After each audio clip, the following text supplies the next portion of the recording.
Oh, it's time for a YouTube. Hi there, YouTube. Welcome to the Urban Legends episode. I'm your host. I don't have a name.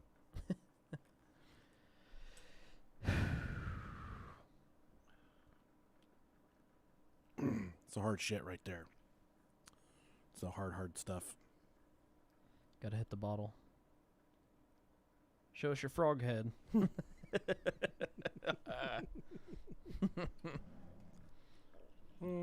right. Let's see if we can get this thing popping real quick. Can I get a Turza? How you doing, everybody? Swerve. All right.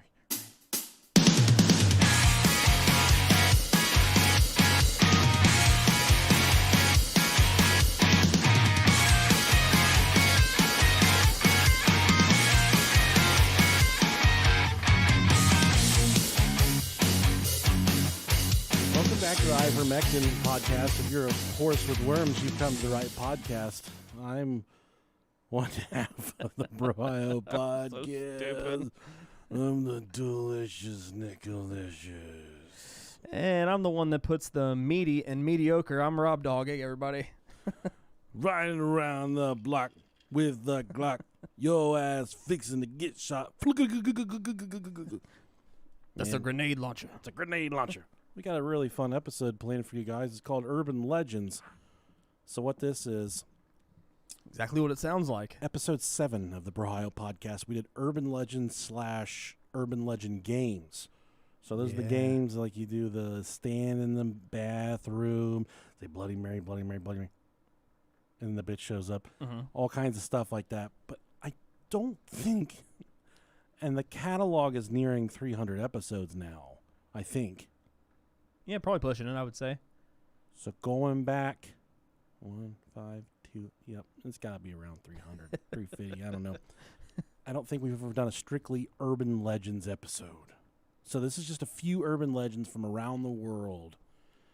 It was a holiday weekend, not much time to do any deep research. I did stumble upon a really cool murder live love triangle. Hell yeah. That I was starting to do some research on with a super crazy characters in it.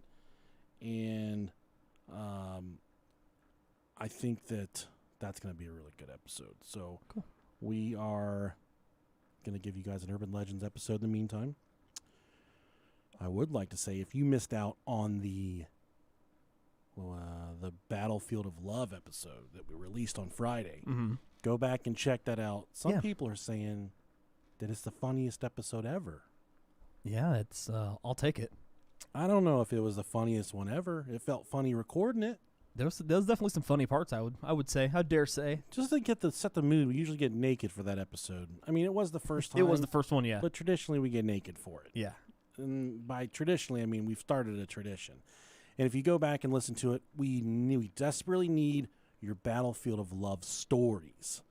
So you can send them to us, brohiopodcast@gmail.com, whatever it is. Questions about love, stories about love. If you need us to commentate something for you, whatever you need that's love related, we've got the advice. We're certified love gurus. And by certified, I mean we don't have erectile dysfunction. So we can... Certified in our own minds. Certified G's. Certified thugs.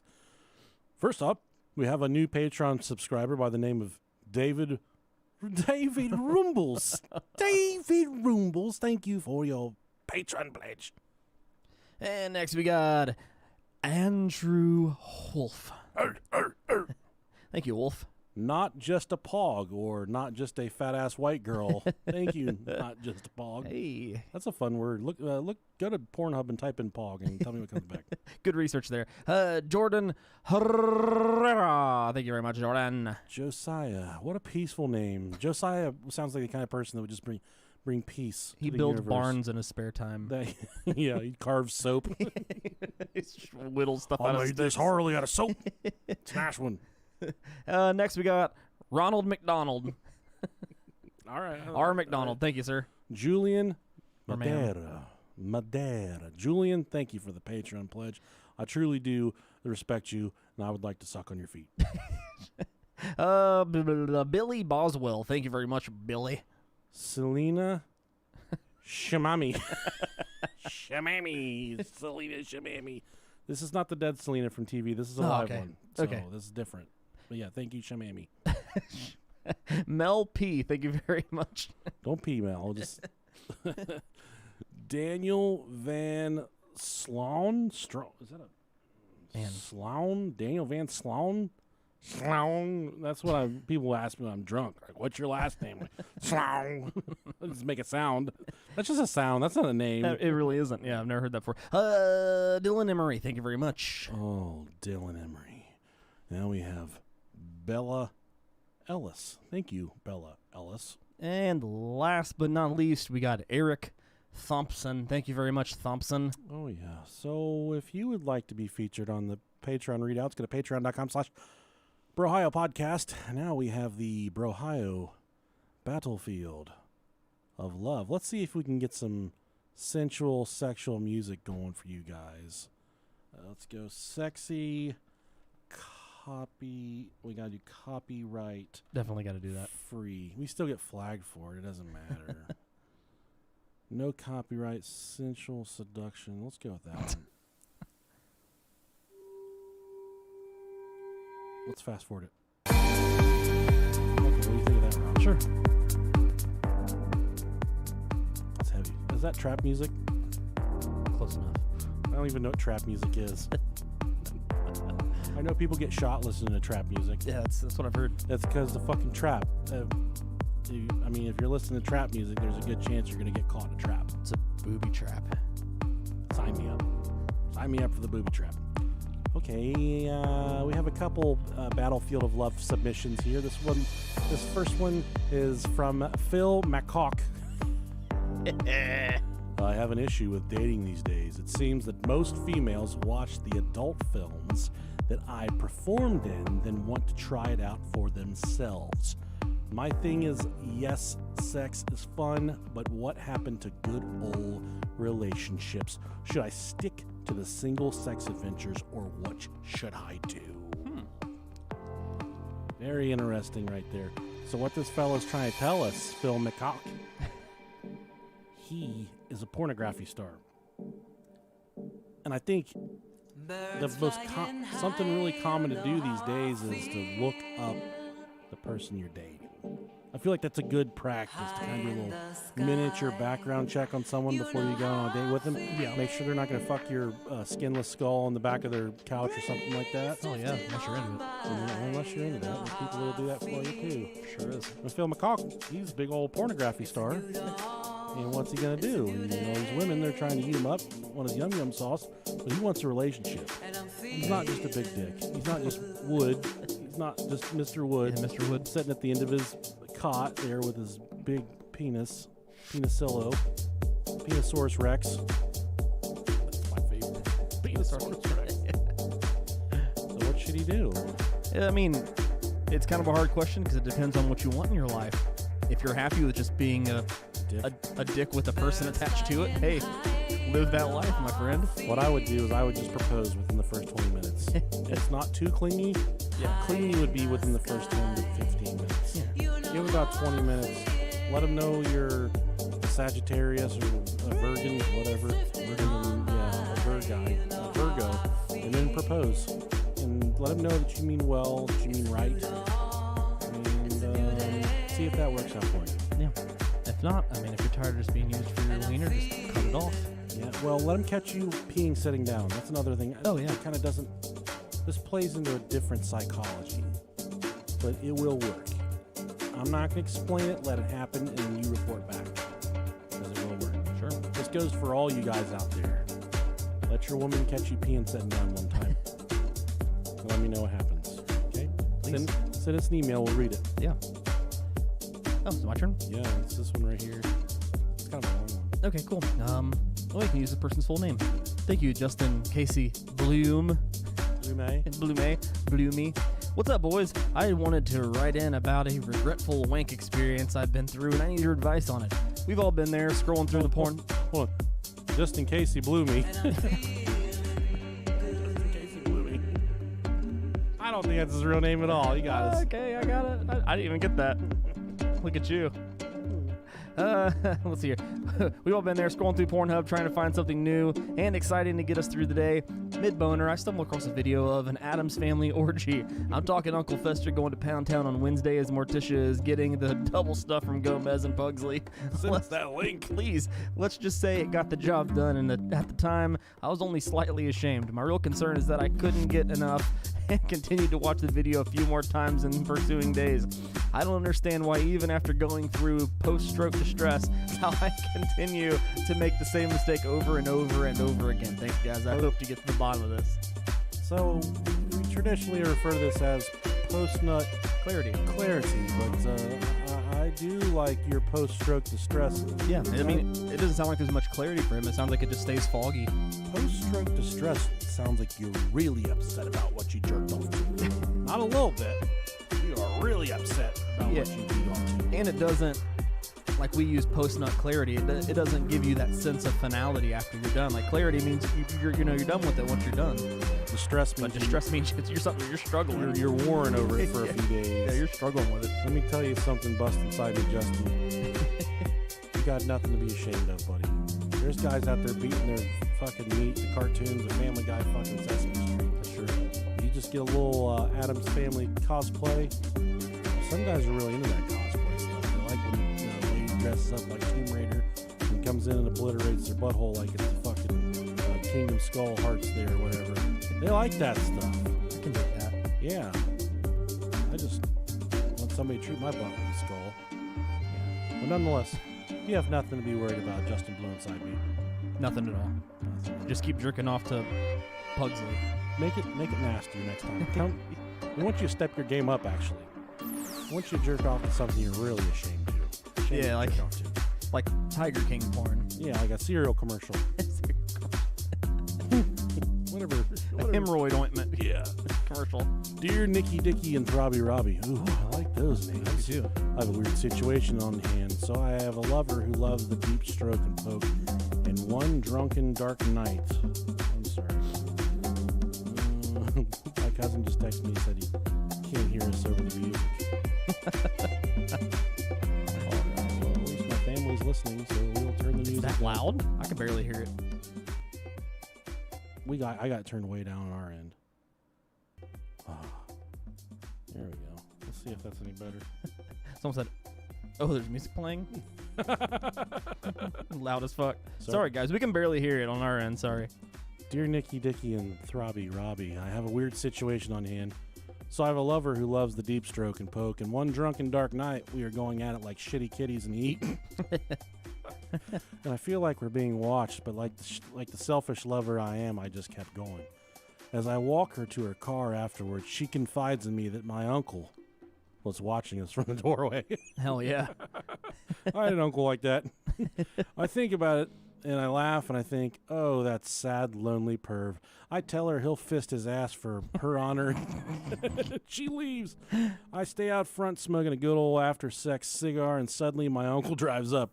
I ask if he's barely getting home. I ask if he's barely getting home, and he says he got drunk at a friend's house and spent the night. Then I remember him texting me that he was not coming home. This house I live in is old as fuck, and everyone in my family knows it's super haunted and active and has always been the source of many ghost stories. But I do tell the girl that it wasn't my pervy uncle. It was just the ghost who always unlocks the door that just decided to watch us instead of scaring us. I've been avoiding her text for days now, fearful she will ask if I confronted my uncle. Love, Frank, the septic tank. Wow. That's pretty spicy. Yeah, that's a pervy ghost. I don't fuck with ghosts. Nah. I don't think they're real. I think I would have put on a show for it, though. Yeah, I would have reached for the high five. I want to be part of their club whenever it comes time for them to pick teams, when it's my turn to be picked. Be like, we want that nasty fucker. He'll watch anything. Yeah, you just sub in the ghost. Yeah. Hey, take this one for me. Bad night, I got a headache. I think you should definitely tell her that your house is haunted. Yeah, that'd be fun. And that you have crabs, because I remember an earlier email you told she had crabs. Yeah, just be like, funny story, I think Unky wasn't here. Yeah. Or you can just... But the ghost was. You gotta really distract her. Do some scat play. That always works. Shit on her. Get her mind off of the uncle and the ghost. Yeah. Or, this is even better yet, you can tell her that your uncle is dead. Oh, yeah. Yeah. So then she automatically thinks that, okay, there's no pervy uncle. But there is a ghost. There's a ghost. You're not lying. There is a ghost. Two birds, one stone. Really, you are lying because you're saying your uncle's dead. But it could be another uncle. Just don't. Everybody has a dead uncle. Yeah, it's true. Or as I like to call them, dunkles. Dunkles. Dead uncle. Dead uncles. Oh, man, this is already a trashy one. Jesus. All right, so this is the Urban Legends episode. Like I said, we've got a conglomerate of urban legend stories to bring to you guys. Lots of stuff from the road, over the seas, all kinds of urban legends. Do you recall any specific urban legends from when you were a child that just would scare the shit out of you? I do. No, besides the one story that I told about the women the family that lived in the woods that used to cut little boys' wieners off. Oh, okay. Don't you remember I told you that? I think I did. No. Yeah, it was with Taco. Oh, okay. Cut people's wieners off. Yeah, man. They got me. It was like this scary house back in the woods, and nobody used to go back there because everybody used to say, all the neighborhood boys used to say that it was like a witch's house, and they'd cut your wiener off and hang it on a clothesline outside. Oh, that would be embarrassing for a lot of people. And we swore one time we walked back there and saw a clothesline full of wieners. You know, we got a clothesline wiener in our mailbox one time. I don't know who sent it. This is probably 2 years ago. But, yeah. It was when we first got our P.O. box. It was one of the very first things that we got. And I opened up the box. Well, I got the box and I read it, and it had come through customs. Mm-hmm. And sometimes they open it up and then they put a tag on it, says what it is, so you can go through customs or whatever. Sure. And it said, movie prop dismembered penis. I was like, God damn, what's this? And I kind of cracked the box a little bit, expecting the worst. I was expecting like a Ziploc bag full of pubic hair or something like that, which we've gotten that too as well, so that's pretty cool. But all I could see was like bloody skin, and I said, oh no, somebody sent us a dick for real. Somebody fucked us up with a dick. And I opened it the rest of the way, and it was a pretty average, pretty... It was respectable. Below average penis. Not a small penis, but it looked like if you saw a guy with this size penis, you'd be like, hey, man, he got a little dick, but he can still get it done. You know what I mean? And it looked like it had been dismembered from the body, but then it had a weird, like, Hills Have Eyes rope around it. You could wear the dick around. Oh, yeah. I remember that. And I used to wear it around work, and people didn't like it. It made them uncomfortable. I got fired from that job, and they never really said why, who, what was going on, just something about making people uncomfortable. But without that stepping stone in my life, I wouldn't be here right now. Can't go within 600 feet of the place, but it's okay. I fucking hate that place anyways. Never got the rubber dick back either. Man. Still in the locker. I was wondering where it was at. Yeah. But, the one that really creeped me out as a kid, there was always, and I've talked about this before, there was always let's say in a 5 to 7 year old range, there was an urban legend, there was a dude in the parking lots, and he would lay under your car with a knife or a box cutter, and he'd just fucking slice your Achilles when you're walking up and just watch you fall to the ground, and then he would fuck you. I mean, I don't know that was part of the story, but I do remember that there was a rumor that he would slice your ankles, and I used to make my mom, I remember once it was kind of rainy and snowy out, and this is right at the height of the ankle slicing, right at the height of the fear, okay? And I told my mom, I said, I think there's somebody under the car. Yeah. We were at Kroger leaving, the Kroger in the hood, and she was mad because I made her get down on the ground and look for this fucking dude under the car. Because I was freaking out, man. I was worried about this. But my mom, being the sweetheart that she was, she got down on the ground. I had to help her clumsy ass up because it was raining and snowing and shit. She wasn't very graceful. But nonetheless, she looked under the car for me, under her Cougar, her Mercury Cougar. And there was no one under there trying to kill me. I was fat. I would have been a good kill for somebody. I was a chunky dunker. Yeah. I was wearing my Mighty Ducks shirt. Probably had my my fucking biker mice from Mars boots on, snow boots. Just ready Yogurt to- stain on your shirt. Yeah, sweatpants with piss stains on the front of it. Ready to beat the shit out of somebody. Don't get it twisted. I was scared, but if that dude would have showed up with that blade, I was willing to lay on it for my mom. I'd have beat the fuck out of him. I don't remember what movie I saw. This isn't an urban legend, but I remember seeing a movie whenever I was younger. And I don't remember which one. I've seen it on a bunch of them, but I always had an irrational fear going with, like, kind of related to what you said, that there was always some sort of a killer clung onto the bottom of the car while it was driving. Yeah. And like we were like at the grocery store, and they just like hung on the exhaust underneath the car and just rode with us to the house. It's scary stuff, man. Dude, it's terrifying. In Ghostbusters 2, the pink slime reaches up, yeah. turns into like a fucking arm in the bathtub. Well, at my mom and dad's house, there's a piece of tile that had fell out below the faucet where the water comes out. Mm-hmm. So there was a black hole in the shower, and you could see through. It just went through to the other wall. It was just it went into the studs into the wall, but it was a dark hole, and cold air would just blow out of it. There I am. I already got a really small sausage. I would have had like fruit snacks and shit in it. Yeah, it just went to the abyss. It went to nowhere. Yeah, it just went to the bottom of the floor. But dude, closing my eyes to wash my hair with that hole in front of my crotch, I was always afraid that pink slime was gonna come out and grab me right in the penis. It never did. Something grabbed me on the penis while I was in there. Never figured it out. I think it was my little brother, though. He doesn't listen to the podcast. He fucking hates my guts. Can't defend himself. That's all right. Oh, that's a good one. Someone on YouTube said ours was the flashing your headlights, and then it was a gang initiation. Yeah, looking for people with their flashing headlights. That was another big one. Yeah, that was a huge one. I didn't want to be in no MS-13s or some shit like man. that. I wasn't built for the streets. I was built for the buffets. So keep that in mind anytime you try to recruit me for your gangs. We've had a lot of guys from the Hells Angels reach out to me, tell me that I'm not fit for their fucking shit and stuff ever since the Lou Velozzi episode. Yeah. It is what it is. Got a lot of people who like that episode, but apparently I got some one percenters.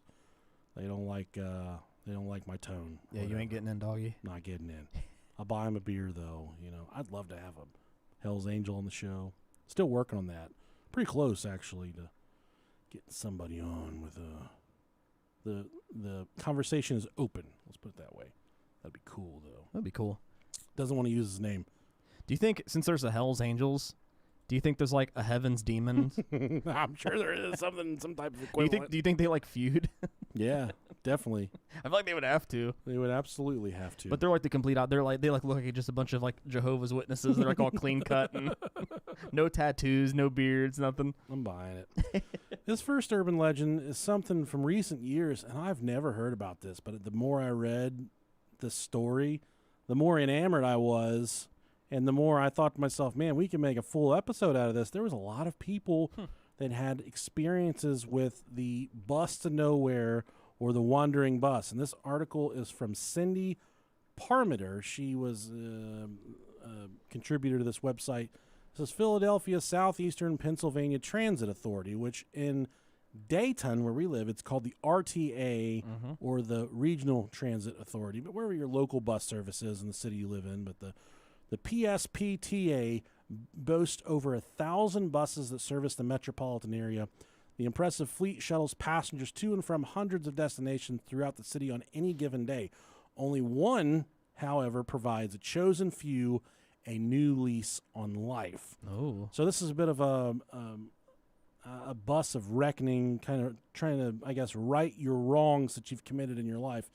It's said that the bus that leads to emotional salvation only appears to those trapped in the clutches of dark despair. Some, if not all, of these tortured souls are so despondent that they don't know if they can make it through another day. It's only when they reach this level of hopelessness that the fate steps in to offer them one last chance for redemption. This sounds like the Jesus bus, for sure. Man, it does. The wandering bus, as it's sometimes known as, appears from out of nowhere and returns to parts unknown upon completion of its route. Although it can show up just about anywhere, it is most often spotted in the areas of West Powelton, the Center City, Passyunk, what a stupid name for a city, Passyunk, Haverford, and Dauphin. The vehicle sports very little in the way of identifying markings. The LCD marquee inside of the bus is completely blank. No routes, streets, or destinations are displayed. Even though the Public Transport's SEPTA logo features prominently on the side of the bus, it is not listed on any official company manifest or transit maps. The driver, who never allows his face to be seen, seems to sense exactly who is in need of assistance. After honing in on a likely candidate, he drives by them once as if to gauge their worthiness. Upon seeing it for the first time, those for whom the bus is intended know instinctively that help has arrived. Those who see the bus but choose to ignore it never get another chance to get back on the wandering bus. The man behind the wheel doesn't stop on the initial go-around. At that stage, his goal is only to make his presence known. If the dejected soul wishes to board the bus, he or she must wave it down and ask to be allowed inside. If permission is granted, the doors open, allowing them to step into a place where they will be forced to face their demons head on. And I've got this really uncomfortable... I'll finish the story. Okay, yeah. As they board, an automated voice announces the name of the intersection from which the person was picked up. No mention is made of where the ride will end up. No fare is required. Some former passengers say that they offered whatever change they had on hand, while others paid nothing. The driver stares straight ahead, refusing to engage with new arrivals. He simply motions for them to take a seat before departing to a place known only to him. Is your hair like standing up a little bit? Yeah, it's weird. The bus is deathly quiet. Those already on board seemingly absorbed in their own inner struggle. So there's a lot of people on the bus when you get on. Once seated, the journey begins. Those who retained memories of what happened next recalled almost immediately falling into a deep state of reflection. During this period of soul searching, the events that led them to the point of despair are dissected one by one. Every possible scenario and outcome plays out in the recess of their minds. It is only when they realize where they went wrong in their life that they gain the ability to leave regret behind and move forward. So you go on this bus, the wandering broken soul.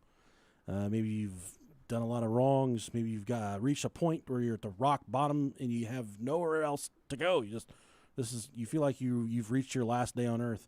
But boarding this bus gives you a chance to reflect upon all the decisions you made in your life that put you in that situation.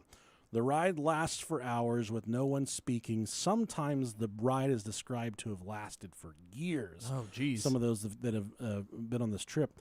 It depends on how long it takes for you to right your wrongs. That kind of determines how long the length of the ride is. So in your mind, when this plays out, if it takes you 2 years of sitting on this bus to reflect upon all the bad decisions you've made in your life that have made you put you in a bad situation or made you a bad human, then it takes 2 years on the bus before you get off. If you do it in 2 days, then it takes 2 days.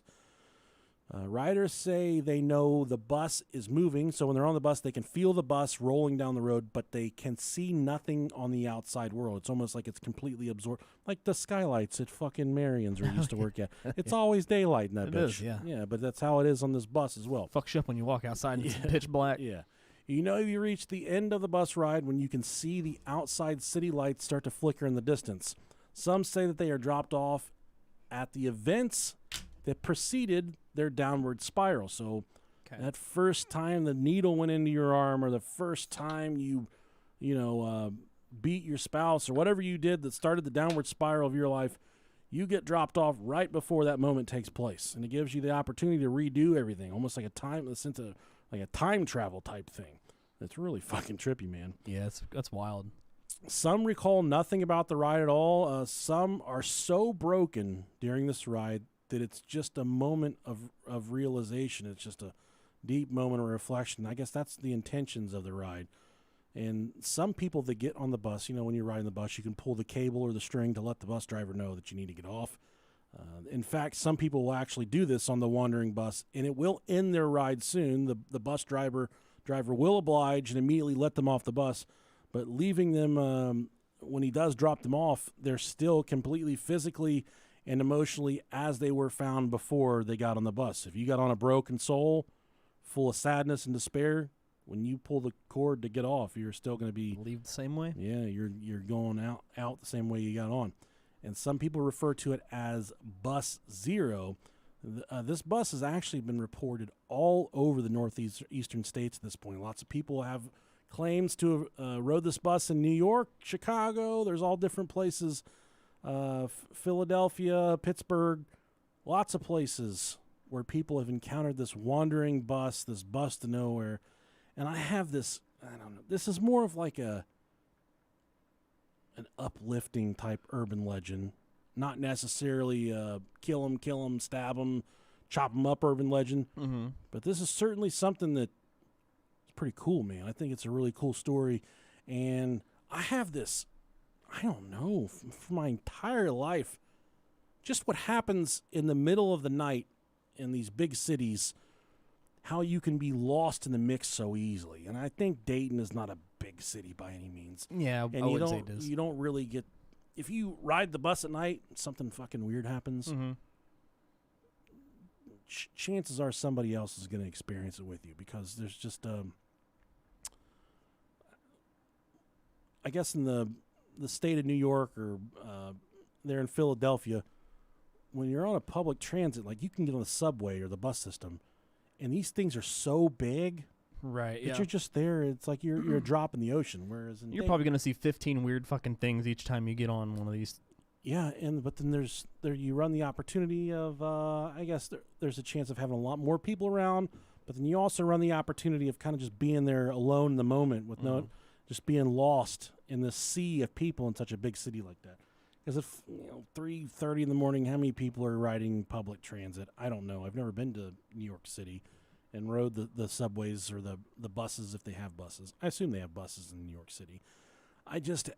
My entire life, I've always had the heebie-jeebies about what happens in the middle of the night in the big cities. And, I guess the amount of people dealing with mental health issues and, like... involved in drug activity. There's just a lot of people that don't necessarily act like your normal run-of-the-mill people that you would meet at 2 o'clock in the afternoon at a bagel shop. Sure, yeah. You're going to have some people that are kind of experiencing some things that are kind of out of this world, But then how many of those people are actually really going through something? But then how many of those people are kind of like of a fucking supernatural nature, some experiencing some kind of paranormal phenomena, And it's always giving me the fucking creeps, man, about the shit that happens in the middle of the night in the big cities. So now I want to ride the subway in New York City in the middle of the night just so I can see what the fuck is going on. But the subways are nasty, bro. I feel like you have to do some time on the midnight subway to be a true New Yorker. You got to eat pizza and jerk off on the subway. You're not accepted by That's them unless you've eaten drunk pizza or eaten pizza while you're drunk on the subway. It's such it's cool, man. I love it. It maybe fought a couple homeless people or something. I want to do that too. I've done that. I think I've done that actually. Not in New York. No, those are different kinds of bums. Oh yeah, they're super strong. This next one is called. I'll let Rob tell you about this one. Excuse me. Don't answer the phone. That's what it's called. Yeah, let me whip my cocksucker. Let's go a little bit more of the scary side of things here. It does. I'm ready. Tell him about it. Late one night, a babysitter was by herself downstairs after putting the children to bed. The phone rang. Thinking it might be the children's parents, she answered it. That's where you fucked up. Instead of identifying themselves, the caller merely breathed heavily into the phone for a few moments. She hung up, but the phone rang again. The babysitter answered it only to hear the same breathing, followed by laughter.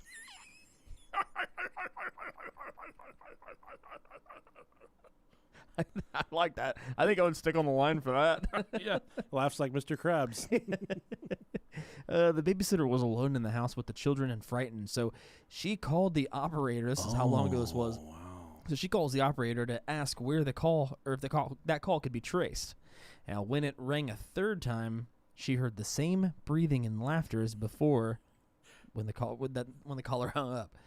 There you go. The operator called back almost immediately, frightening the babysitter by telling her that the call was coming from inside the house. The babysitter ran outside while the operator called the police. When they arrived, they discovered a man had murdered the children and was waiting to murder the babysitter if she came upstairs. Spooky.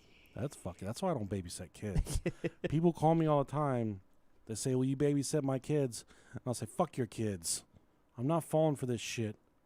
They don't have operators to save our asses anymore. Not anymore. Can you call operators anymore? I don't know. Call collect. 1-800-COLLECT. See if that's still a thing. I'll just call 0 right now. There you go. See, just automatically just call 911. If this is an emergency, hang up and dial 911. It's not. For directory assistance, hang up and dial 411. For difficulty making or completing calls, hang up and dial star 611. Call Joe Biden. For alternate billing of a call, hang up and dial 1-800-COLLECT. There, 1-800-COLLECT, man. That was 0. So I remember, and I used to do this sometimes when I was a kid. You could call, Yeah. you could dial 0, and you would get an operator. And the operator would say, "How may I direct your call?" You say, "Give me the fucking Waffle House on Needmore." Yep. And you call and you say, "How many drunk bastards you got in there? I'm trying to get in there and get some waffles." And they say, "Hey, sweet thing, we're pretty cleared up right now. You come on and get your fucking waffle, fat ass."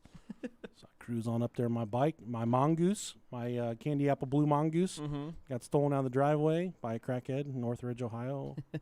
We were literally just telling our kids the other day about how every time you wanted to go see a movie, you had to call, figure out the movie times, figure out what was playing. Yeah. Because they don't put that shit out on the sign anymore. Even the technology of streaming, my kids have never experienced going to a movie rental place, Yeah. picking up a physical copy.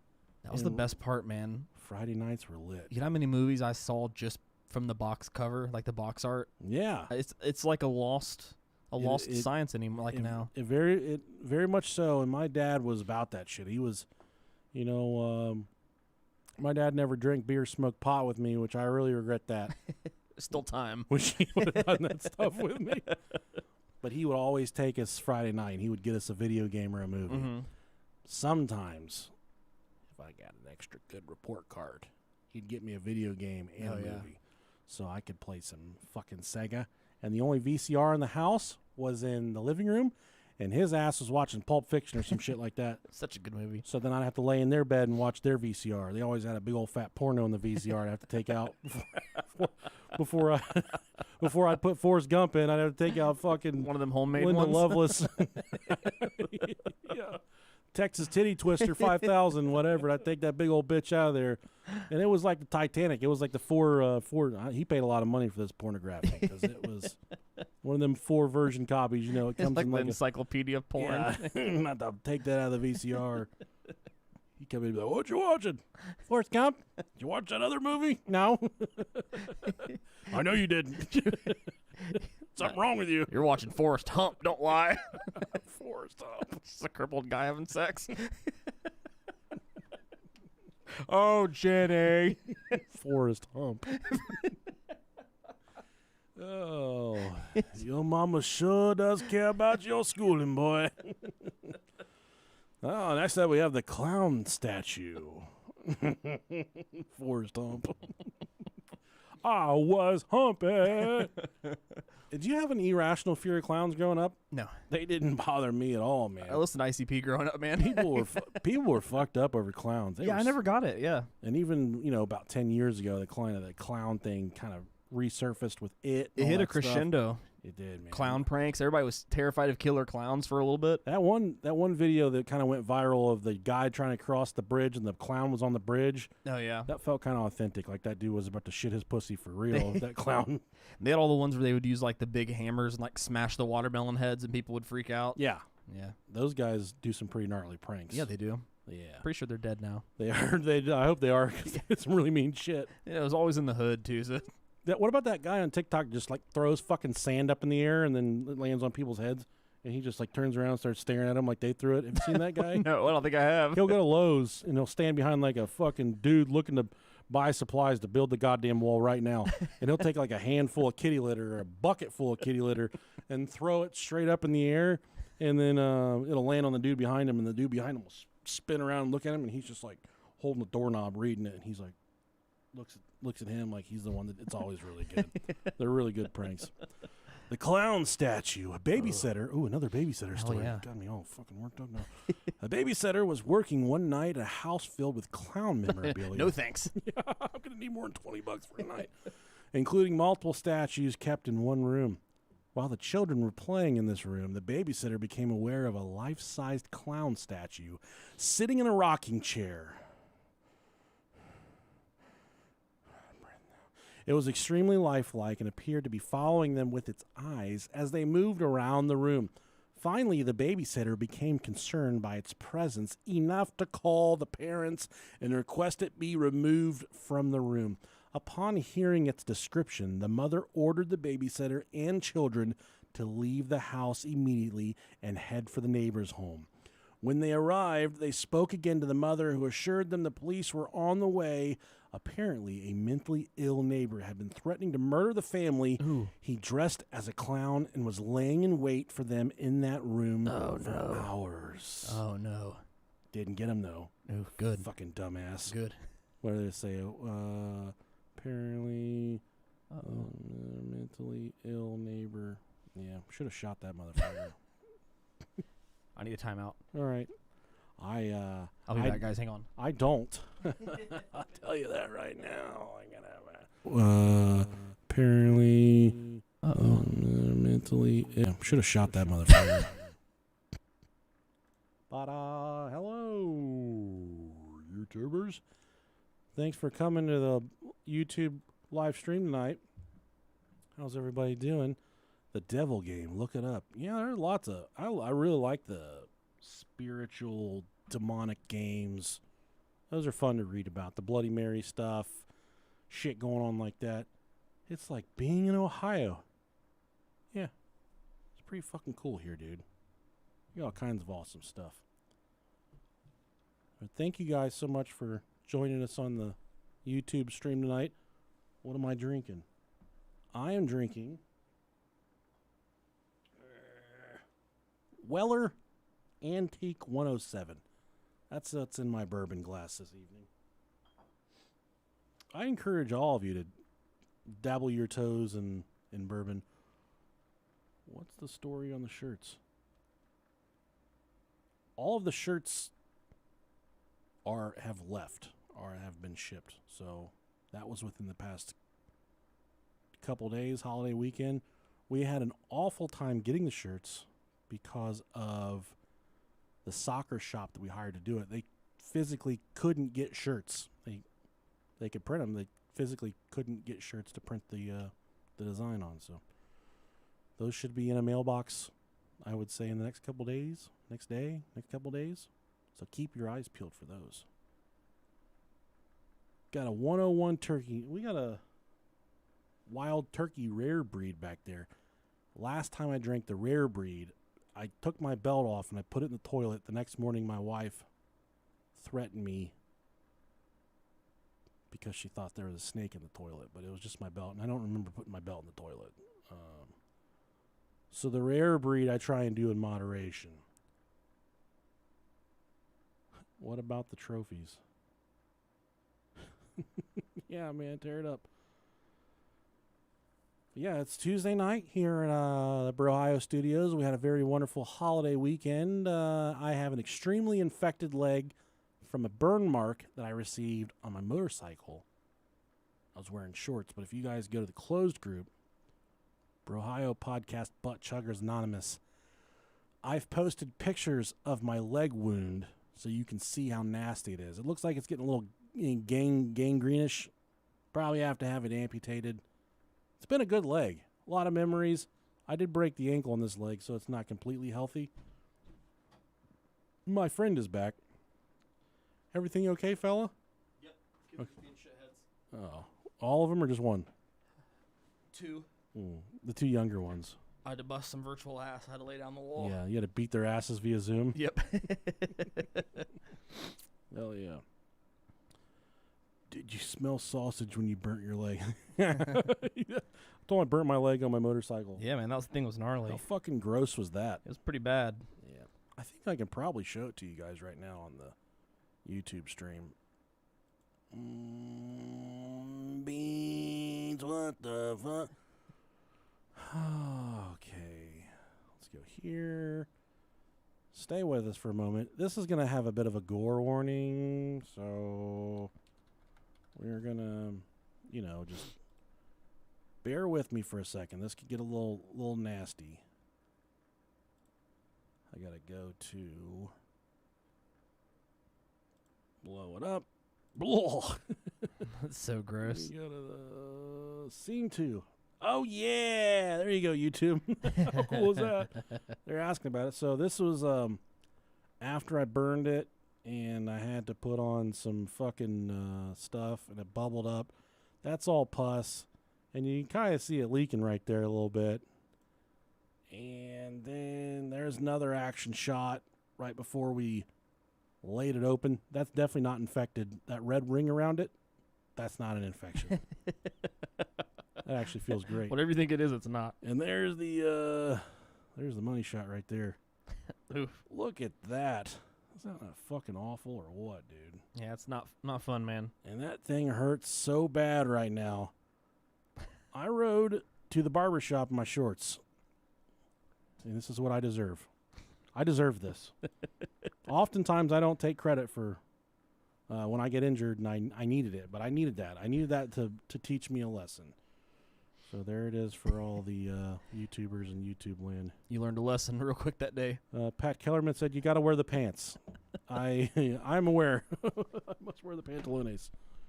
Robert, do what? I'm going back out again. Oh, it's time to bust some ass via Zoom once again for Rob Dog. These kids are being assholes tonight. It's okay. But I received the burn over a week ago. Yeah, so it's just now getting infected. Rob's put... Oh, here comes the kitty. You guys want to see kitty? Come here, kitty.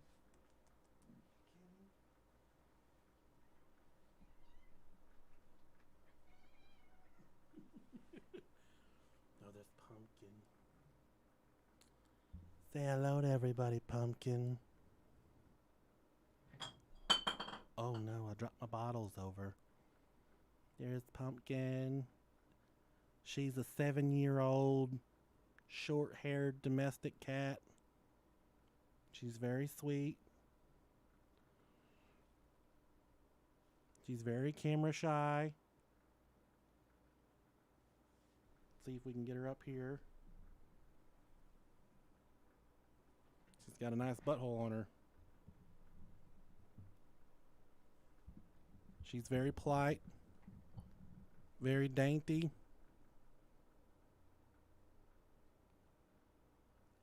She's going to drink my... Don't drink it. She likes bourbon and beer. She's a drunk pussy. Yep.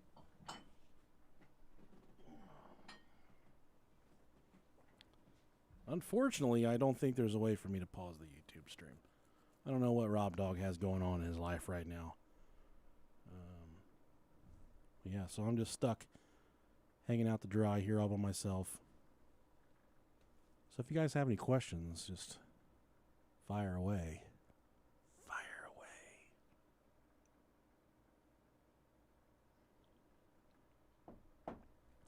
This is going to be weird for the people that watch it back, and they're going to say, what the fuck is going on? Because I don't think they see the live...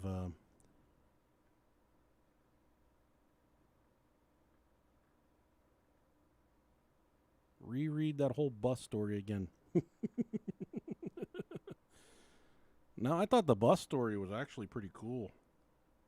I don't know what you guys thought about it, but that was pretty creepy, pretty creepy. Yeah. Pete, we're happy to have you here, Mr. Kellerman. Thanks for being here, buddy. I love you. How are babies made? Well, when two men love one another, they go out on a date. Sometimes on that date, the two men decide that they're going to find a woman to have their baby. So what they do is the two men approach a woman and they ask her. They say, hey, would you like to have my baby? And then from there, it's just kind of science, nature does its part.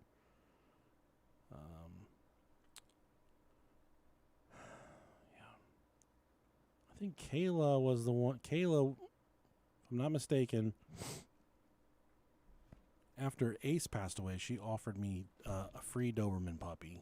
From they breed them, and she offered me a free Doberman puppy, and I was completely emotionally charged over that. I was very grateful and very humbled. Unfortunately, we'd already acquired another border collie puppy named Pepper, she's extraordinary. She's smart. She's intelligent. She's a sweetheart. So. All right. You get that shit worked out, bro? I think for now. Fucking kids, man. I never even agreed to have kids. You're just tricked. She fucked my brains out. Took the kids out of me. What are your thoughts on pegging? Feels good if you do it right. Do it wrong, you're going to bleed out. Nonetheless. All right. You ready? Yep. They're back. Rob had to go beat his kids via Zoom. Had to put the fear of Satan in them. That's pretty cool. Yeah. Did you scare him that time? No. They thought you were a soft-ass bitch the first time. They're like, dude, he can't do anything. You're on. You ain't shit, dog. I know you ain't here. You'd be like, my fucking fat friend Nick will record the rest of it by himself, and you guys will be shit out of luck. Yep. This next one, glass in the fried rice, urban legend. No. You ever heard of this one? No, that terrifies me because I love fried rice. Oh my God, chicken fried rice The and best. egg walls, The best. fried rice, no crab rangoon. Ooh, love crab rangoon. Dude, that stuff, it's delicious. It is fucking delicious. Yeah. But there used to be a Chinese restaurant in Northridge where we grew up called Formosa's. Uh-huh. Then we went to school with the boys from the family. But the chicken fried rice from that place, oh, God, dude. Yeah, man. That stuff enough to snatch your soul up out your body, slap it around, and put it back. Ooh. That was some good-ass chicken fried rice. Love some good chicken fried rice. Yeah, so tell me about the glass and the fried rice. So a couple had a tradition of ordering Chinese food every Friday night from their favorite local restaurant. One particular Friday night, they ordered their usual, which came with a large order of fried rice. Oh, yeah. By the middle of the night, they were both overcome with excruciating stomach pain and severe bleeding. The husband became so concerned that he dialed 911 for help. Wow. The 2 ambulances arrived and they were 2 ambulances arrived, and as they loaded the husband and wife into the vehicles. God, you okay? Sorry. You have a stroke? It sounded weird whenever I was reading it, but then I realized what it's saying. I was reading Loaded Baked Potato. As they loaded the husband and wife into the vehicle, they also collected samples of the Chinese food that the couple had eaten the night before. Neither the husband nor the wife made it to the hospital. They both died of internal bleeding en route. An analysis of the Chinese food turned up fragments of glass throughout the fried rice. A subsequent inspection of the Chinese restaurant revealed a disgruntled employee had broken a drinking glass, chosen a random batch of fried rice, and then poured tiny glass fragments into the rice. The employee was arrested for the 2 deaths. Good. Whew. And this, I'd still eat it. normal people would say, and I will never eat fried rice ever again. But I'm here to tell you, I'll leave here and get it. I am a man of perseverance. Yeah. This will not slow me down. This will do very little to even impede my motion of travel. I will not stop eating fried rice, even if they gave me. Oops. That's okay. You set your alarm to get the fuck out of here? No, call me again. Yeah. Even if they told me when they gave me the rice, there's glass in this, Yeah. I'm still eating it. Oh, yeah, definitely. I'll pick around it. You did a good job. Yeah, I mean, at that point, if it's that transparent of glass, you just deserve to eat it. Yeah, next one's Resurrection Mary. Oh. This is a very popular story from Chicago, of all places, I do believe. Resurrection Mary walks up and down the streets past graveyards all over the United States in her prom dress, seeking a ride home. Nasty slut. The original Resurrection Mary legend originated in Chicago in the 1930s. A number of motorists driving down Archer Avenue passed by Resurrection Cemetery and claimed a young woman jumped onto the running boards of their car, only to vanish as abruptly as she had appeared. Ooh. There is good chance the legend arose from a real tale of a young woman from the 1930s who had been dancing with a boyfriend at a nearby Chicago ballroom. Unfortunately, the boyfriend was being a bore, so the young woman decided she'd rather brave a walk home in the cold and dark rather than spend another minute with this lout. She was struck by a vehicle and killed while walking along Chicago's Archer Avenue. According to the legend, she was buried in Resurrection Cemetery in a white dress and dancing shoes. Oh. Shortly after the event, reports of her ghostly appearance to passing motorists began to surface. Resurrection Mary sightings in Chicago continue to this day, leading some to believe that Mary is indeed a ghost that walks outside of the Resurrection Cemetery. The story of Mary is a tale told now as an urban legend happening to a friend of a friend driving along an unnamed dark road near an unnamed cemetery. Ooh. And you know, sometimes up there in the cemetery, some things be getting a little crazy now. And sometimes you gotta be calling. You say, "Hey man, we need to get some security up here in this cemetery." Some people are like, "I got just a dude for you," so they be sitting out there, "Do cemetery Terry," and he be sneaking through a cemetery. Terry be sneaking through the cemetery setting. He be setting off booby traps. People be walking up in the cemetery like, "We looking for Resurrection motherfucking Mary." They step on a goddamn booby trap. That motherfucker blow up, hit him in the face with nipples, pieces of bologna. Nipples hit everywhere. Hit him in the face with bologna nipples, all kinds of shit up in them booby traps. Sometimes he be getting that bologna on sale. He'll stuff all them booby traps full of bologna. He won't even be putting nipples in them. I love bologna. Some of you boys be walking up in the cemetery looking for like, "Hey, Cemetery Terry, I'm trying to get a hand job." Cemetery Terry, like, "Hey, I ain't gay, man. I'm in the cemetery doing my job. Security guard, digging holes and shit. Trying to find me a glass of water. Trying to walk around the cemetery. Trying to find people. I got my dick sucked in the cemetery." You ever had your dick sucked in the cemetery? Send us an email, broiopodcast@gmail.com. We'd love to hear your story. Did you come? Did you die? Did you fold? What'd you do? Did you go home? Did you cry? Did you laugh? What happened? What happened when you were getting a blowjob in the cemetery? That seems like a really cool place to get a blowjob. Yeah, it's a spooky one. I want one in my bed tonight. Damn it. Let's see if it works. I don't think it's going to work. All right. Okay. See you later. It's nice knowing you, bro. I'm about to go outside so I can go fucking crazy. You can go crazy down here if you want. Rob is having some serious turmoil in his life. Bro. Nice knowing you later. Okay. See you later. All right. All right. Gotta wind this on back. It's me again, YouTube. This dude's a fucking joke. I've been doing this shit with him for 4 years. His kids have been assholes for 4 years. Nice dudes whenever I'm around them. But, he needs to beat them. That or give them candy. That's what I do to my kids when I want them to leave me alone. Give them a big old piece of candy. Shit, dog. What's up? Hello, Jamie. Let's do it for the stream. What's everybody up to tonight? Where are you guys at in the world? Where are you coming? Mostly everyone listening to us on... put him on a ghost bus, Father Daddy Nick. I'm going to put Rob Dog on the ghost bus when he comes back. Edmonton, Canada. Oh, hey there, Matt. Matt T, thanks for joining us on the YouTube live stream, buddy. All the way from Edmonton, Canada. Thank you so much. I don't know if Canada is that much different than America. Can't imagine it's too much different. A big urban legend around here in these parts are the Crybaby Bridge. There's a lot of Crybaby Bridges around us, and there's things. I think that, you know, maybe there's some truth to some of the stories. I don't know, but they're really cool to fucking go check out the bridges. I do know that. Kingston, Ontario. It's me, the heart of South New Jersey. Winslow, Rex. Jamie's from California.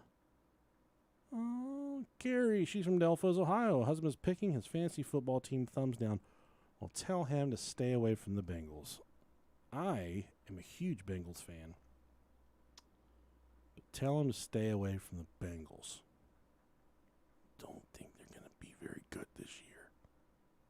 It's very sad for me. I just spent $150 on a Joe Burrow jersey. Houston Spaghetti Warehouse. Yvonne Ramirez. We have a spaghetti warehouse here in Dayton, and that motherfucker is nasty. The cockroaches are driving around dune buggies and shit asking for cigarettes. That place is nasty. I will tell you that. I think that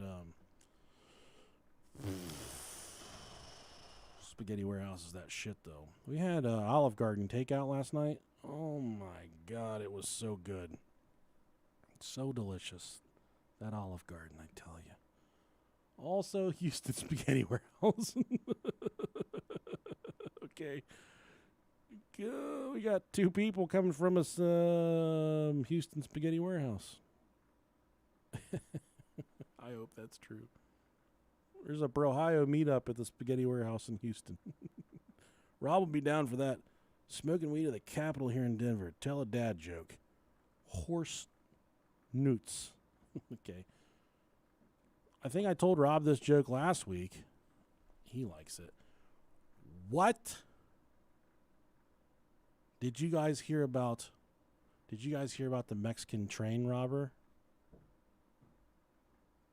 He had locomotives.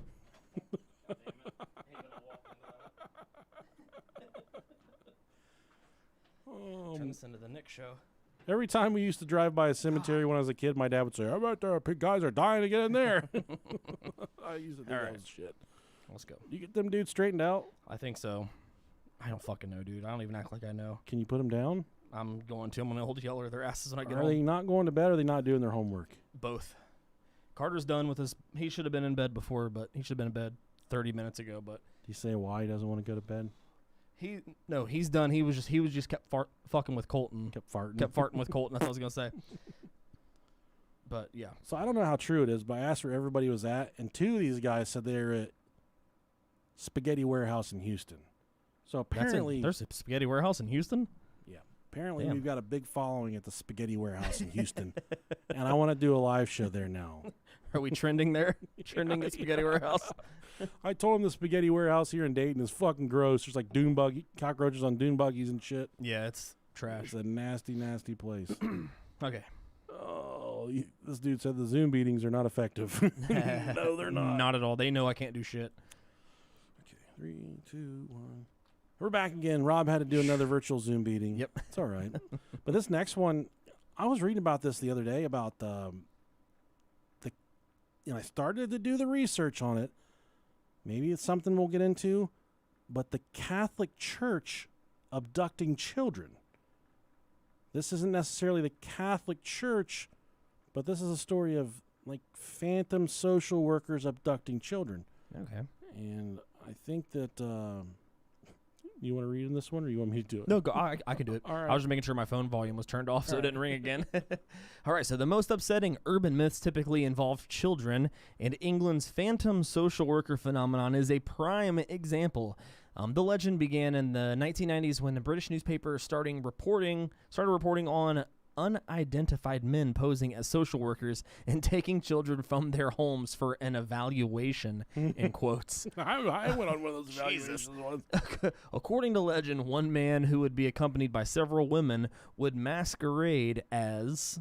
Let me scroll down for you. a social worker. Okay, that's a lot less intimidating there. He would enter and inspect homes for safety and examine children for signs of abuse, and then whisk the children away, never to be seen again. The urban myth spawned such hysteria that it spurred local law enforcement in South Yorkshire to create a task force to investigate the claim in 1990. The so-called Operation Childcare received more than 250 reports of this type of abduction as a result, though only 2 proved to be valid. One of those was the report of Anne Wiley, who claimed that a woman pretending to be a social worker suddenly appeared at her home after her 20-month-old son had been hospitalized for asthma.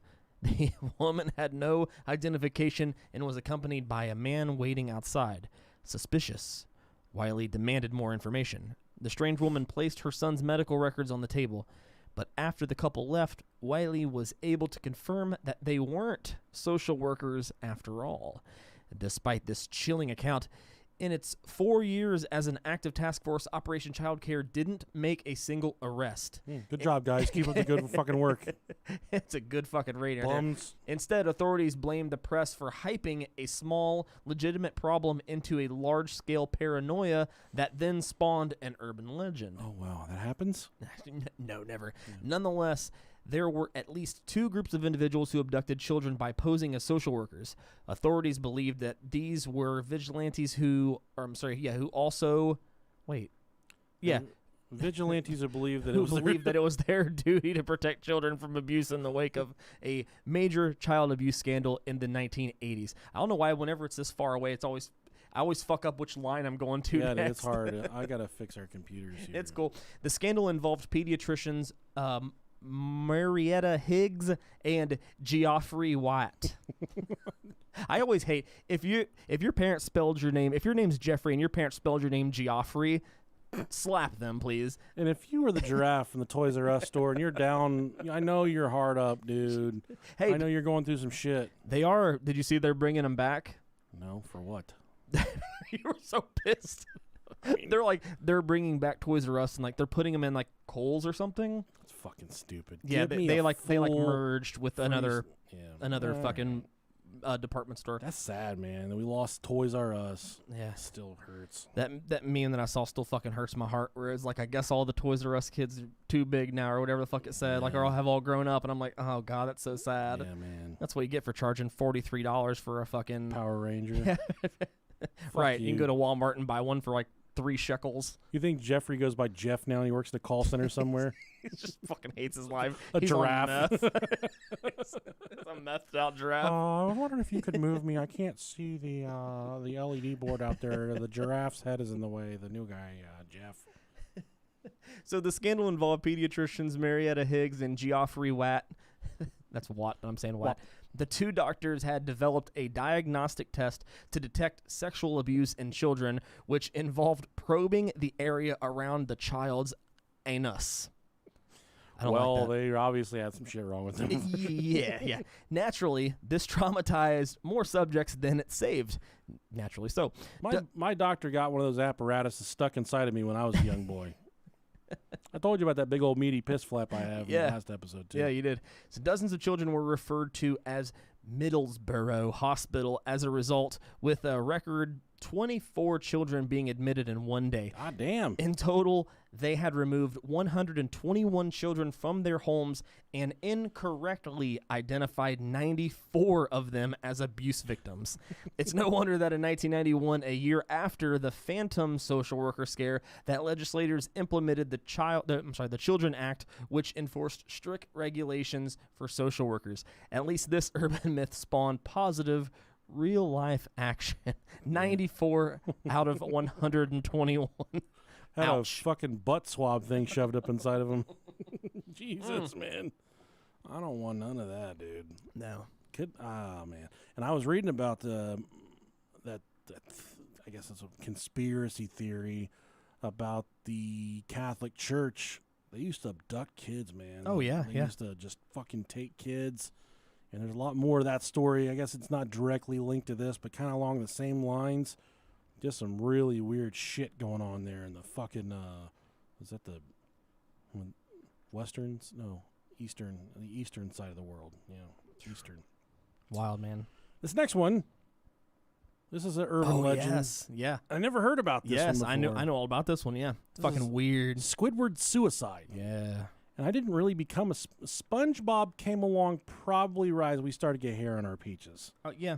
And I never watched SpongeBob growing up at all. I had a girlfriend, her younger sister watched it. It was on a lot. Yeah. I never really thought much of it. But now that I'm older, I appreciate the shit out of it, man. Hell yeah. It came into be as the glory age of Nickelodeon was fading. Yeah, it did. So it helped him hang on, though. It brought in the new wave of I would say of cartoons, of Nicktoons. For sure. There's still nothing that beats, the 90s cartoons, but I mean, like, they had some good ones. Yeah, SpongeBob still got some off-color humor that's pretty good. Yeah. And it's good for grown-ups too, but there's still so many good jokes in SpongeBob. There is. And I fucking hate, like, every single time I see the one episode where it's just Patrick SpongeBob and Squidward, and I'm gonna go over this. This is fucking stupid, but it's the one joke where I think SpongeBob says, someone says that Squidward's claustrophobic,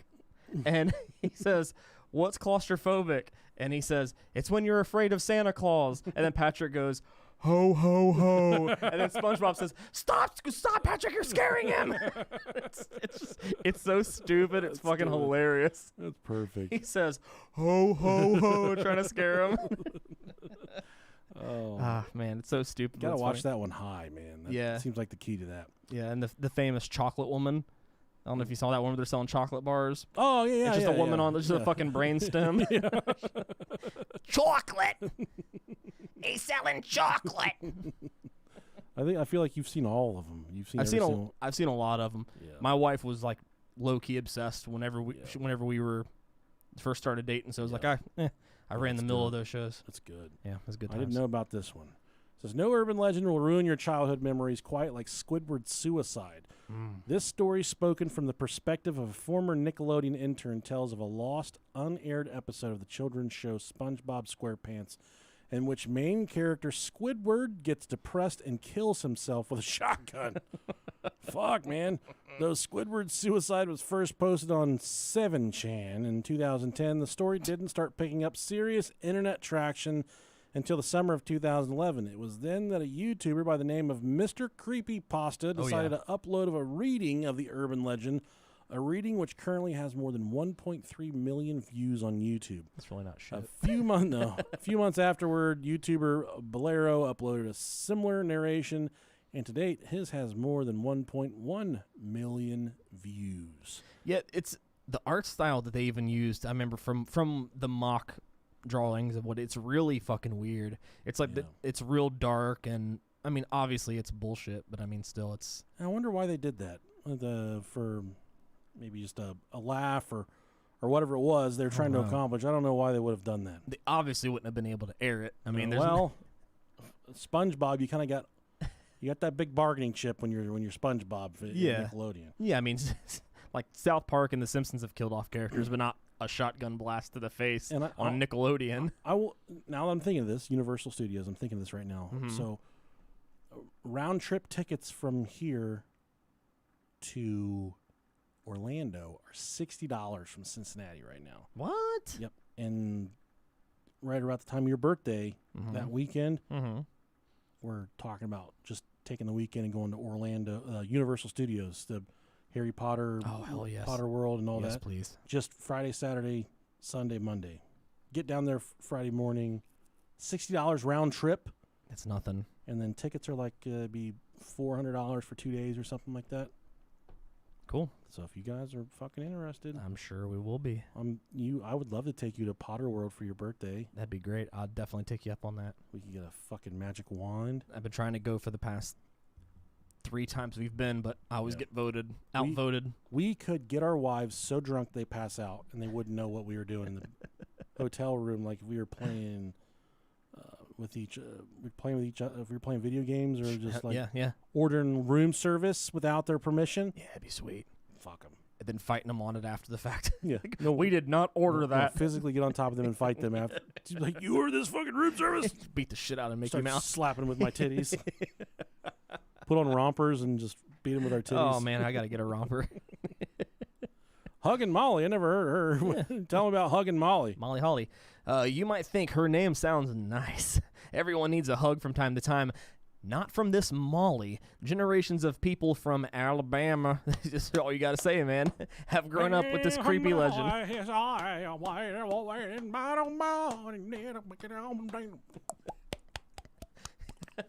got to get some spoons. Yeah. They say she is a giant ghost, at least 7 foot tall. God damn, old bitch. That's a big old bitch. Swamp donkey. Who wanders the streets of Abbeville, Alabama.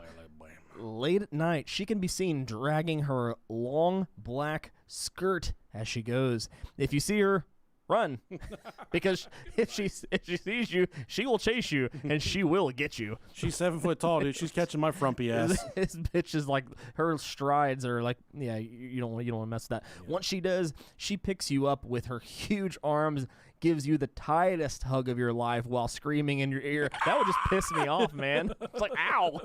Why? They say the horrible sound never leaves you. There have been no reports of Huggin' Molly ever killing someone, or there have been, no reports, but her attacks are enough to strike fear into the hearts of everyone around. I'm not that scared. So it can't kill you, but there's just some real big woman hugging people in the fucking parks in Alabama. If some 7 foot tall woman just comes up to me and tries to hug me, I'm whacking her regardless. Because I know that she's trying to hurt me. Yeah. Because that's what giants do. They try and hurt you. And Grind your bones to make the bread. I would immediately defend myself. Even if it's hugging Molly or fucking squeezing Stacy, who I don't care who it is. Slapping the shit out of them. Hugging Molly. She sounds hot. Yeah. What do you think she looks like? Not good. Like Fiona in ogre form? Yeah, let's see what she looks like. Hugging Molly. See if they have an artist rendering. Oh, Jesus Christ. Yeah, dude. She looks like the fucking nun from... terrifying. She looks like, the nun from The Conjuring, or whatever the fuck that is. Oh, hell nah. Yeah, man, I'm good. Look at them long-ass lanky arms. Hugging Molly. No thanks. She looks like a fucking wraith. Yeah, that's scary. Like a fucking dementor. Let's let me bring it up for the YouTubers real quick. Yeah. Scene 2. She just looks like a Harry Potter dementor. Yeah. Jesus, fucking scary looking, guys. Yeah, I don't like it. I don't like it at all. And she got those big ass fucking mud stomping shoes. ball kickers. Yeah. I got my ball kickers on. She got them Stone Cold Steve Austin mud stompers. Oh, 10-3-16. WWE needs him right now. AEW's passing their asses They need up. something, man. Need something. The Devil Man of Algiers. Is that Algiers? Algiers? Okay. Maybe. Algiers is the oldest neighborhood in New Orleans. This story dates back to 1938 when reports of a man terrorizing couples spread around the city. When asked to describe the man, some details were disputed, but one thing everyone agreed on was that this man was undoubtedly, categorically, the devil. Ooh.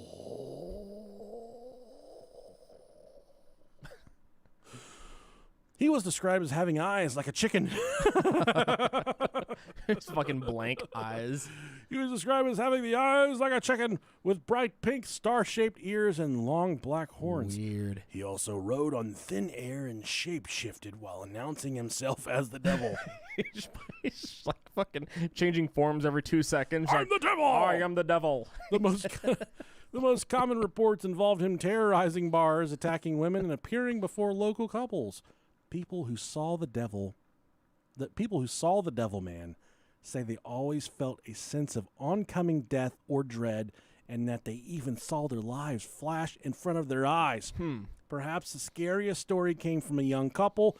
They said as they were traveling home one evening, a strange person tried to stop their car. They slowed the car and asked what he wanted. He asked for a ride to a nearby town. The couple felt uncomfortable, so they politely refused. Later, as they drove down the highway, they saw the same man walking along the same side of the road. They drove past him, but after just 10 minutes, there he was again, walking by the side of the road. Again, he asked them to stop and requested a ride, and again they refused. When they saw him again, he changed into the devil before their very eyes. They sped off again, but then there he was, this time riding a brown horse. They rushed to tell the police.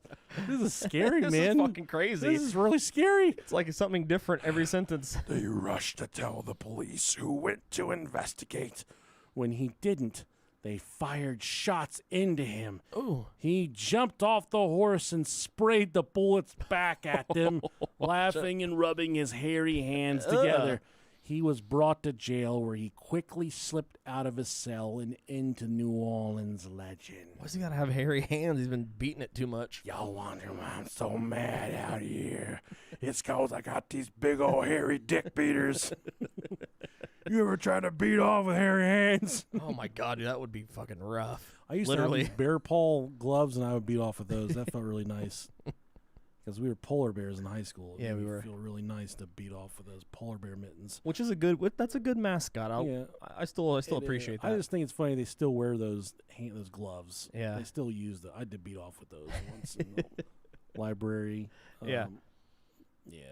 We went to a Dragons game a couple days ago, and they played a fucking I think it was a team from Lansing, Michigan. They were called the Lugnuts. The Lansing Lugnuts, yeah, man. I was like, of all the fucking, that's a shitty mascot to have. Well, the thing is with minor league baseball teams, the weirder the better. So it's gimmicky. Yeah, there's a lot of places that have there's like mud dogs and like the hens. There's all kinds of really cool. Hens is a fucking weird one too. Really cool minor league. And the Lansing Lugnuts, Michigan. Yeah, it makes sense. But Lugnuts I thought that was fucking funny. Yeah, I was like, the Lugnuts. That's a hobby I've wanted to take up, is collecting minor league baseball caps. Yeah.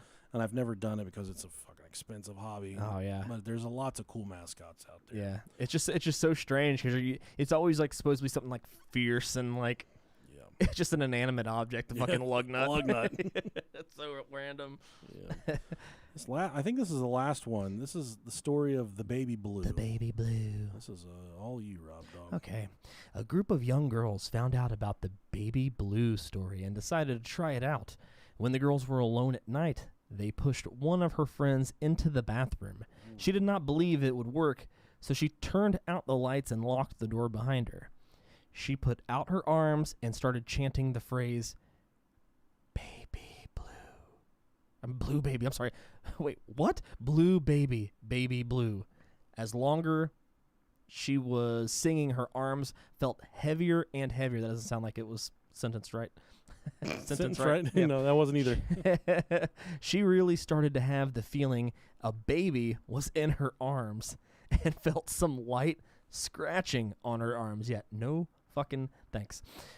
She was so scared she did not know what to do. She froze up and stood there holding the invisible baby as it grew heavier.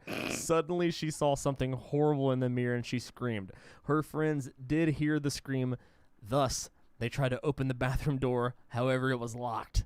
The young girls tried to open the door, but it did not work. Well, they probably needed that 7-foot-tall bitch, the big one of the fucking nut kickers. Fiona. The girl in the bathroom was screaming and screaming, so the girls ran to the neighbor's house to get help. The neighbor broke the door open, and they found the girl lying dead on the floor. Goddamn badass invisible baby. Her eyes had been scratched out. They tried to move her body, but they could not move her because something large and invisible was pinning her to the ground. A big fucking baby, dude. It's a big ass baby.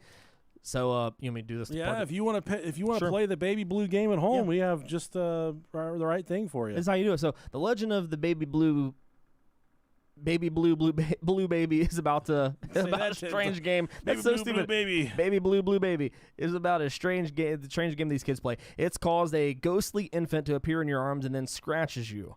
When we shall start, we shall start.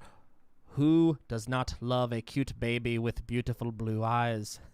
But not all of the babies are so cute. This is fucking written by an idiot. My 4-year-old. Yeah. Me. As there are many versions of Bloody Mary legend, there are also some variations like Candyman, Lady in White, and Baby Blue. To play Baby Blue, you have to go into the bathroom on your own. Take a shit. Turn off the lights, close the door, look into the mirror with your arms out like you were holding a baby.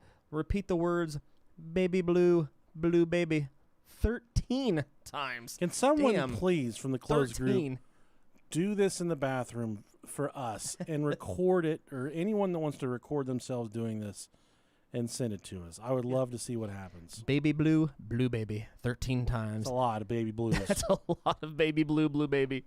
Oh, man. If you make no mistakes, good fucking luck, you will feel the weight of a baby in your arms.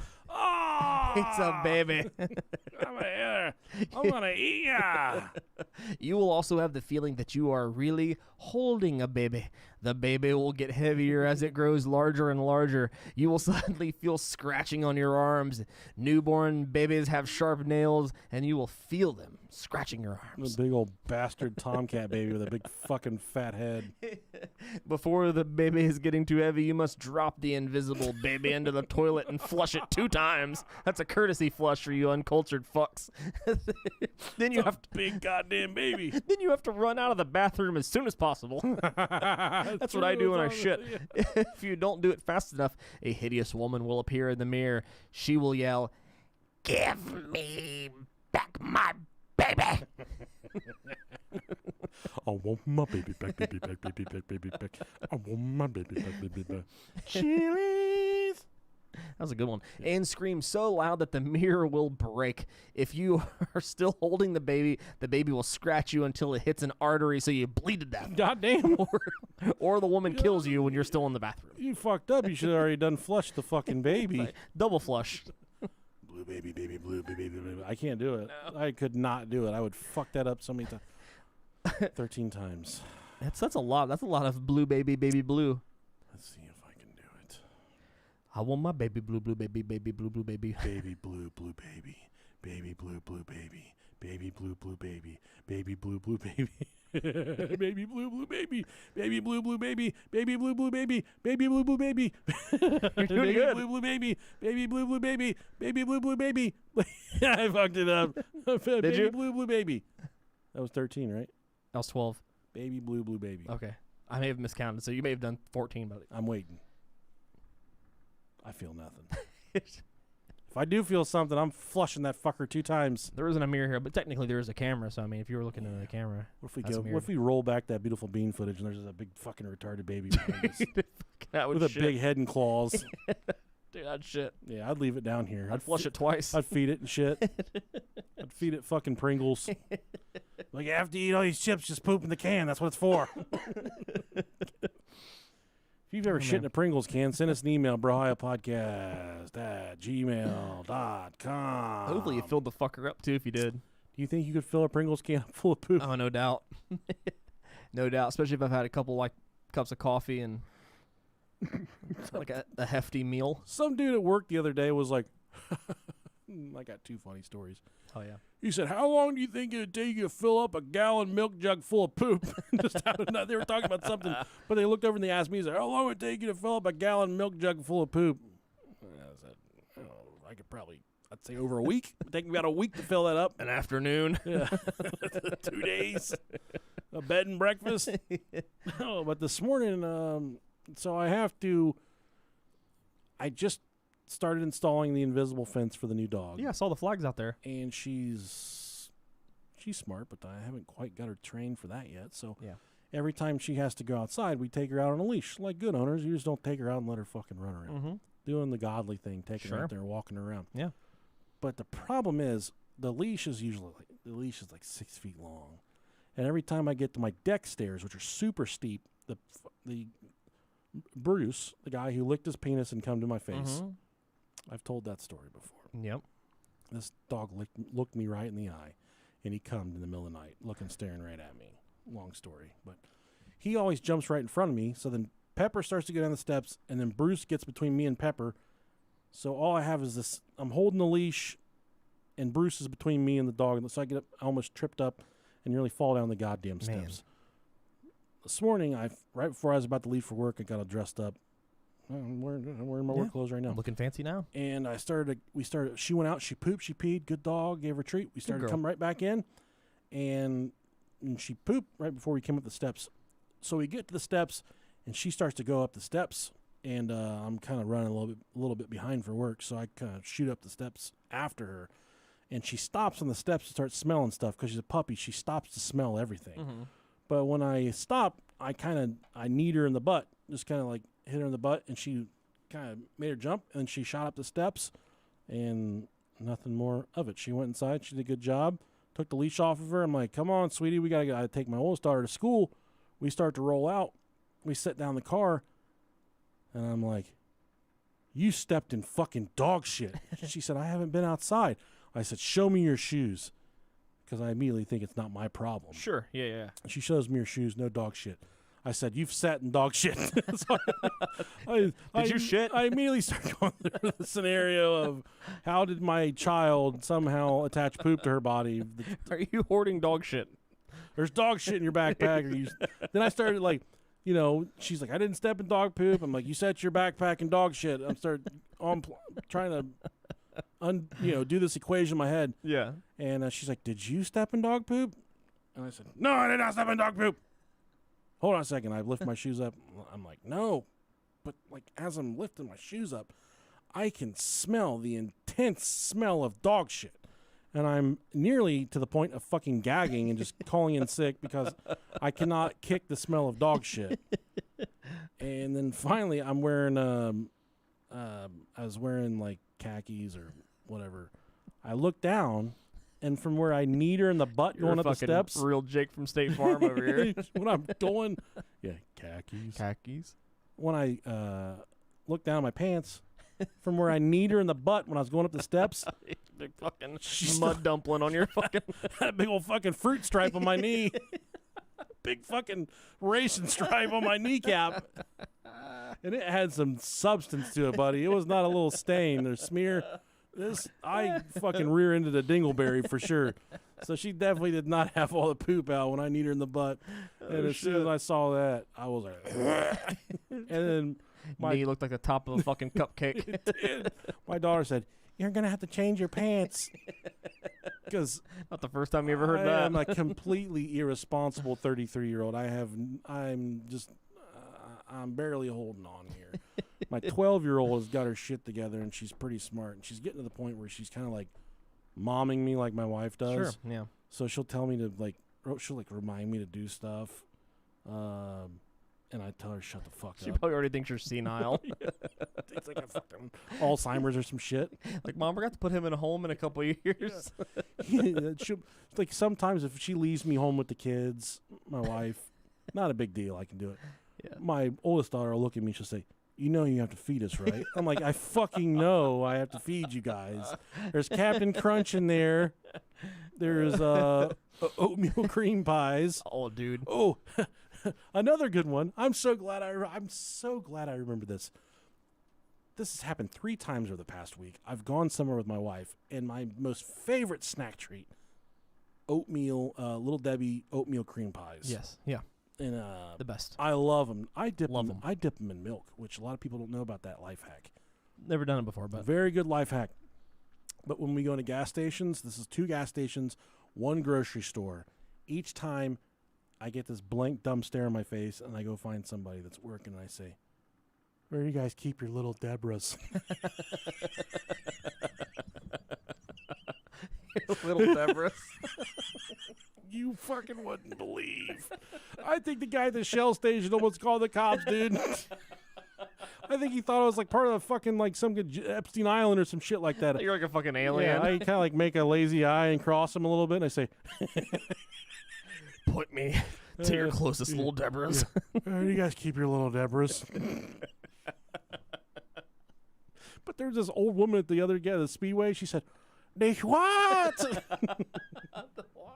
They what?" I said, "What? Your little Deborahs, the snack cakes?" She said, "The Debbies." She called them the Debbies. I said, "Yeah, the Debbies." Little Deborahs. I know where they're at. Trust me, I know where every little Debbie is in every fucking gas station. Where you keep the small Deborahs. Yeah. Where do you keep the little Deborahs? You gotta start calling them small Deborahs. Just so completely throws them off. They're like, what? They what? She hit. That's what she hit. She's like, "Whoa!" She's hitting the brakes and everything. Shit, the H is hitting the emphasis on the H. Yeah, the what? Yeah. You gotta ask for them little Deborahs, but you gotta be really fucking weird about it. Where do you guys keep your little Deborahs? I asked some teenage kid at Kroger, and he was just like, "I don't know." He was just like, I don't know. Oh, little Deborahs. And my wife is so fucking embarrassed, dude. Whoa. Oh, man. That's good. You gotta start asking for the little Deborahs. Little Deborahs, I'm about to. You might get arrested the first time. You just gotta be smart with it.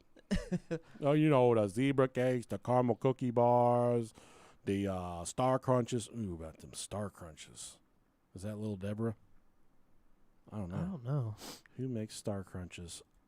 Some people don't even know what a Star Crunch is. Yeah, my kids are obsessed with iCarly, so they call all the snack cakes they call them fat cakes. Little Deborah, Yep. Star Crunches. Yeah, they call all these things fat cakes. Fat cakes. Yeah. Star Crunches are that shit, though. I used to love Star Crunches back in the day, man. I used to get those from the vending machine at school.